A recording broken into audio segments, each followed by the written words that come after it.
Abatuuze mu kabuga k'e Mateete mu disitulikiti ey'Essembabule bakuŋŋaanye okulaba ku muwala ow'emyaka 25 eyeesowoddeyo mu mpaka z'ebyokulya ezitegekeddwa.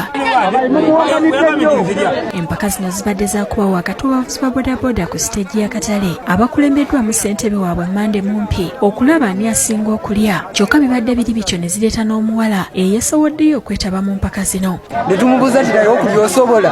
Nti okulya asobola. Nti osobola kumalawo chapati mmeka? Naga nti chapati 10 nzirya n'akacupa akasoda akatono. Okiwulira? Ne tumugamba nti lwaki si nnene? Naga naye omuba mugireese nsobola okukola ki? Okuginywerako naye temumpa budde. Omuwala ono ategeerekeseeko erya Diana bamukwasizza chapati 10 n'ekipa ya soda wa Fanta omunene nga bw'awaga okuzimalawo okuswaza abavubuka ababadde bawakana nti talina stamina. Abavubuka bano mpakanyizza musawa kulya chapati.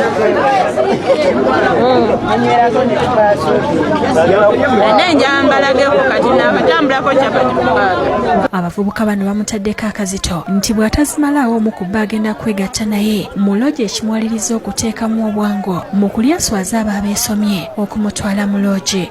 Bwe mbimalawo bo bennyini bampa ssente naye ze we zinnemerera aliwo neesimbyemu.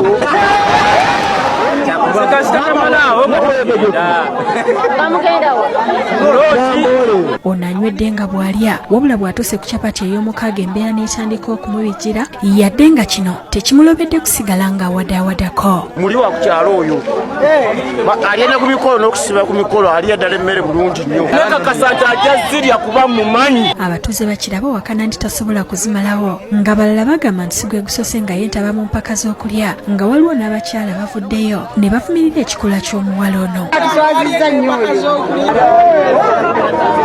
Omuwala ono olutuuse ku chapati ey'omwenda nga soda amuweddeko ne bamwongera soda omutono asobole okumaliriza byalya wabula amaanyi ne gamuggwa n'awanika nti akooye ne bamukuba olube nga batandise n'okugyayo ssente z'okusasula loogi.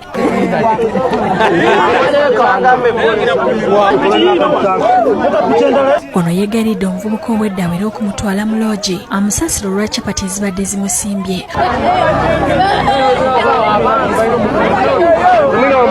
Omuwala ono olumutadde ku bodaboda okumutwala mu loogi omuvubuka n'apondooka n'amusonyiwa n'amusaasira olw'embeera gy'abaddemu.